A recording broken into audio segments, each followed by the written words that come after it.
नमस्कार दोस्तों, इस वीडियो में बात करेंगे अपने कृषि जलवायु प्रदेशों के बारे में। राजस्थान में होने वाली प्रत्येक परीक्षा में दोस्तों 1 से 2 प्रश्न इस टॉपिक से जरूर आते हैं और यह टॉपिक आप सभी को मुश्किल लगने वाला टॉपिक है, परंतु अगर आप इस वीडियो को अंत तक देखते हैं तो मैंने मानचित्र की सहायता से इसे बहुत ही आसानी से समझाने का प्रयास किया है। तो चलिए शुरू करते हैं। दोस्तों, राजस्थान में कृषि जलवायु प्रदेशों को 5 जोन तथा 10 खंडों में विभाजित किया जाता है। इनके आगे जो खंड है, जैसे फर्स्ट ए, फर्स्ट बी और फर्स्ट सी, इस तरीके से अलग अलग इनके खंड भी हैं। केवल जो फर्स्ट है इसके 3 खंड है, बाकी सभी के 2 है, और जो अंतिम है दोस्तों उसका कोई खंड नहीं है, वो केवल 5वां जोन ही है। सेकंड जोन में दोस्तों आपको सेकंड ए और सेकंड बी 2 खंड देखने को मिलेंगे, और थर्ड जोन में भी आपको थर्ड ए और थर्ड बी, फोर्थ जोन में भी आपको फोर्थ ए और फोर्थ बी, 5वां खंड केवल अकेला है दोस्तों। इस तरीके से राजस्थान में 5 जोन और 10 खंडों में कृषि जलवायु प्रदेशों को विभाजित किया जाता है। अब अपने मानचित्र की सहायता से समझते हैं कि कौन सा जिला किस कृषि जलवायु प्रदेश के अंतर्गत आता है। तो सबसे पहले दोस्तों अपने बात करते हैं श्रीगंगानगर और हनुमानगढ़ की। यह दोनों जिले दोस्तों राजस्थान में फर्स्ट बी यानी कि सिंचित उत्तरी पश्चिमी मैदानी प्रदेश के अंतर्गत आते हैं। जो गंगानगर और हनुमानगढ़ है ये सिंचित उत्तरी पश्चिमी मैदानी कृषि जलवायु प्रदेश के अंतर्गत आते हैं। आपको पता है कि यहाँ पर सर्वाधिक नहरों से सिंचाई होती है इस क्षेत्र में। दूसरा है इसके बाद दोस्तों अपना फर्स्ट सी में दोस्तों जैसलमेर, बीकानेर और चूरू, ये 3 जिले आते हैं। फर्स्ट सी को दोस्तों उच्च शुष्क एवं सीमित सिंचित प्रदेश माना जाता है। आप देख सकते हैं दोस्तों कि जो मरुस्थलीय जिले हैं ये इसमें ज़्यादा आते हैं उच्च शुष्क सीमित सिंचित प्रदेश में। तो इसमें जो सिंचाई है वो थोड़ा सीमित होती है, आप इस तरीके से याद रख सकते हैं। अगला है अपना फर्स्ट ए। इसमें दोस्तों बाड़मेर और जोधपुर, ये 2 जिले आते हैं शुष्क पश्चिमी मैदानी प्रदेश के अंतर्गत। इसके बाद दोस्तों आप अपने बात करते हैं नागौर, सीकर और झुंझुनू।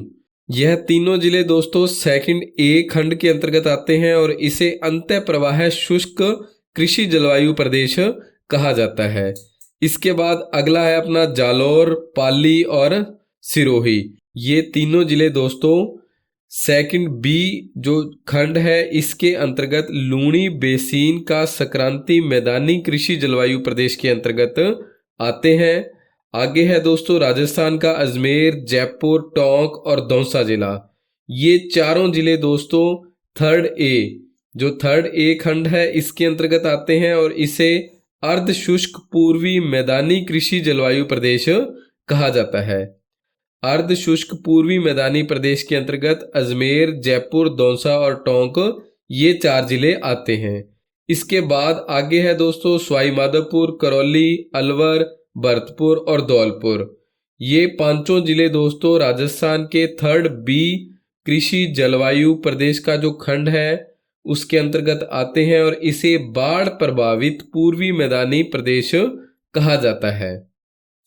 बाढ़ प्रभावित पूर्वी मैदानी कृषि जलवायु प्रदेश के अंतर्गत सवाई माधोपुर, करौली, धौलपुर, भरतपुर और अलवर, ये 5 जिले आते हैं।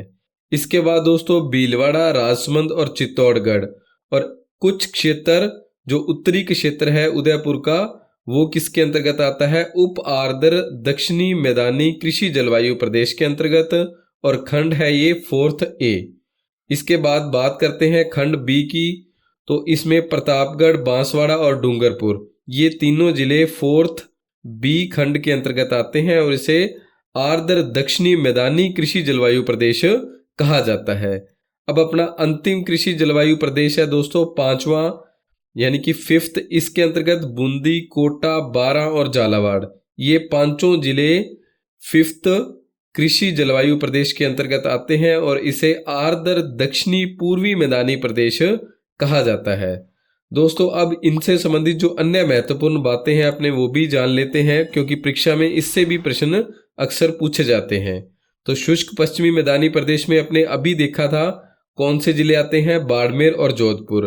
अगर वर्षा की बात करें तो यहाँ पर 200 से 370 मिलीमीटर वर्षा होती है। प्रमुख फसलें यहाँ पर दोस्तों खरीफ में बाजरा, मोठ और तिल, और रबी में देखें तो गेहूं, सरसों और जीरा यहाँ की प्रमुख फसलें हैं शुष्क पश्चिमी मैदानी प्रदेश की। मिट्टी का जो प्रकार है यहाँ पर दोस्तों मरुस्थलीय मृदा यहाँ पर देखने को मिलती है। यहाँ की विशेषता है कि तापमान यहाँ पर अधिक रहता है और ग्रीष्म काल में धूल भरी आंधियां चलती है। यहाँ का जो कृषि अनुसंधान केंद्र है मंडोर जोधपुर में स्थित है। अब बात करते हैं सिंचित उत्तरी पश्चिमी मैदानी प्रदेश की। इसके अंतर्गत श्रीगंगानगर और हनुमानगढ़ ये 2 जिले आते हैं। वर्षा यहाँ पर 100 से 350 मिलीमीटर होती है। प्रमुख फसलें यहाँ पर दोस्तों खरीफ में कपास, गवार, गन्ना व दालें, और रबी में यहाँ पर गेहूं, चना और सरसों यहाँ की प्रमुख फसलें हैं। मृदा का प्रकार यहाँ पर दोस्तों लवणीयता से युक्त जालोड़ मृदा श्रीगंगानगर और हनुमानगढ़ जिले में देखने को मिलती है। इस प्रदेश के कुछ भाग में जल प्लावन की समस्या होती जा रही है। जल प्लावन जिसे अपने स्थानीय भाषा में सेम के नाम से जानते हैं, तो यहाँ पर क्या है, ये समस्या इन दोनों जिलों में देखने को मिल रही है दोस्तों। कृषि अनुसंधान केंद्र यहाँ का गंगानगर जिले में स्थित है। इसके बाद बात करते हैं उच्च शुष्क एवं सीमित सिंचित प्रदेश की। इसके अंतर्गत दोस्तों राजस्थान का जैसलमेर, बीकानेर और चूरू ये तीनों जिले आते हैं। वर्षा यहाँ पर 100 से लेकर 350 मिलीमीटर तक होती है। प्रमुख फसलें यहाँ पर खरीफ में बाजरा, गवार और दालें, रबी में यहाँ पर गेहूं, जौ और सरसों, साथ ही चना भी रबी में यहाँ पर प्रमुख रूप से होता है। मिट्टी का प्रकार यहाँ पर दोस्तों मरुस्थलीय मृदा है, क्योंकि आप देख सकते हैं ये मरुस्थलीय जिले हैं। विशेषता यहाँ की यह सबसे बड़ा कृषि जलवायु प्रदेश है। जो उच्च शुष्क एवं सीमित सिंचित प्रदेश है दोस्तों, यह सबसे बड़ा कृषि जलवायु प्रदेश है। आप इसे इस तरीके से भी याद रख सकते हैं, क्योंकि जो राजस्थान का सबसे बड़ा जिला है जैसलमेर, वो कहाँ पर है, उच्च शुष्क सीमित सिंचित प्रदेश में है, तो यह सबसे बड़ा कृषि जलवायु प्रदेश भी है। शुष्क क्षेत्र होने पर भी यहाँ पर सीमित सिंचाई की सुविधा यहाँ की विशेषता है। यहाँ का जो कृषि अनुसंधान केंद्र है वो बिछवाल, बीकानेर में स्थित है। आगे बात करते हैं अंतः प्रवाह शुष्क प्रदेश की। इसके अंतर्गत दोस्तों नागौर, सीकर और चूरू ये 3 जिले आते हैं। वर्षा यहाँ पर 300 से 500 मिलीमीटर होती है। प्रमुख फसलें यहाँ पर खरीफ में बाजरा और तिल, और रबी में गेहूं, जौ, चना और सरसों ये यहाँ की प्रमुख फसलें हैं अंतः प्रवाहक शुष्क प्रदेश की। मृदा का प्रकार दोस्तों यहाँ पर रेतीली, चूना युक्त एवं उथली लाल मृदा देखने को मिलती है। कृषि अनुसंधान केंद्र दोस्तों यहाँ पर फतेहपुर सीकर में स्थित है। इसके बाद लूनी बेसिन का संक्रांति मैदानी प्रदेश है दोस्तों। इसके अंतर्गत जालौर, सिरोही और पाली ये 3 जिले थे। वर्षा यहाँ पर 300 से 500 मिलीमीटर। प्रमुख फसलें यहाँ पर खरीफ में बाजरा, मक्का, जवार, तिल एवं दालें। रबी की फसलों में दोस्तों यहाँ पर गेहूं, जौ, चना और सरसों यहाँ की प्रमुख फसलें हैं। मृदा का प्रकार दोस्तों यहाँ पर लाल मरुस्थलीय मृदा या चिरोजम मृदा देखने को मिलती है। इस क्षेत्र की विशेषता है कि यहाँ पर सर्वाधिक जीरा एवं ईसबगोल का उत्पादन होता है, यानी कि ईसबगोल और जीरा के उत्पादन के लिए ये लूनी बेसिन क्षेत्र है वो प्रसिद्ध है। कृषि अनुसंधान केंद्र यहाँ का केशवाना, जालौर में स्थित है। आगे है अर्ध शुष्क पूर्वी मैदानी प्रदेश। इसमें अजमेर, जयपुर, टोंक और दौसा ये 4 जिले अर्ध शुष्क पूर्वी मैदानी प्रदेश के अंतर्गत आते हैं। वर्षा यहाँ पर 500 से 700 मिलीमीटर होती है। प्रमुख फसलें यहाँ पर बाजरा और दालें खरीफ में, और रबी में गेहूं, जौ, चना और सरसों। अर्ध शुष्क पूर्वी मैदानी कृषि जलवायु प्रदेश में दोस्तों जो मिट्टी है वो पूर्वी भाग में चिरोजम तथा पश्चिमी उत्तरी भाग में चूनी मृदा देखने को मिलती है, यानी कि यहाँ की मिट्टी में चूना देखने को मिलता है। कृषि अनुसंधान केंद्र यहाँ का दुर्गापुरा, जयपुर में स्थित है। आगे है दोस्तों बाढ़ प्रभावित पूर्वी मैदानी कृषि जलवायु प्रदेश। इसमें सवाई माधोपुर, अलवर, करौली, भरतपुर और धौलपुर ये 5 जिले हैं। वर्षा यहाँ पर 500 से 700 मिलीमीटर। प्रमुख फसलें खरीफ में तो बाजरा, मक्का, गन्ना और दालें, और रबी में गेहूं, जौ, चना और सरसों यहाँ की प्रमुख फसलें हैं। मिट्टी का प्रकार दोस्तों यहाँ पर जालोड़ मृदा देखने को मिलती है। क्योंकि यहाँ पर जो नदियों में बाढ़ आती है तो नदियों के द्वारा जो मिट्टी लाई जाती है उसे जालोड़ मृदा कहते हैं। विशेषता यहाँ की इस बाढ़ प्रभावित पूर्वी मैदानी प्रदेश में बीहड़ भी स्थित है। अगर कृषि अनुसंधान केंद्र की बात करें तो यहाँ का जो कृषि अनुसंधान केंद्र है वो नवगांव अलवर में स्थित है। उप आर्द्र दक्षिणी मैदानी प्रदेश, इसमें दोस्तों उदयपुर जिला, राजसमंद, चित्तौड़गढ़ और भीलवाड़ा। ध्यान रखिएगा दोस्तों, उदयपुर जिले का इसमें केवल उत्तरी भाग ही आता है। वर्षा यहाँ पर 500 से 900 मिलीमीटर होती है।